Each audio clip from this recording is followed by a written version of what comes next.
What is going on, guys? Welcome back to a brand new video. Today's video, I just finished work. Right now I'm on my way to go pick up a new Blitz strut bar. I've been wanting this one for a long time, and there's not many shops around Toronto and the Markham area that sell the Blitz strut bar, so super excited to get this. And yeah, I'm gonna show you guys the product as soon as I pick it up. So I'll catch you guys. Alright guys, it's been a few days since we picked up the Blitz strut tower bar.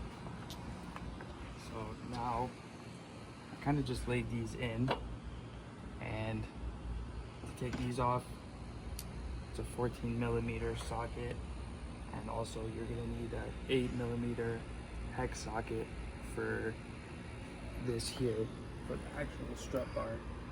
So I'm gonna start taking things off and I'll show you guys the rest.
So I just hand tighten these, and I also just use the drill just to tighten them down evenly.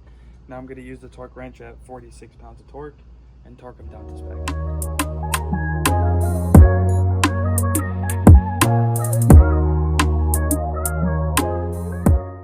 I left the plastic on the strut bar for now so I don't scratch it.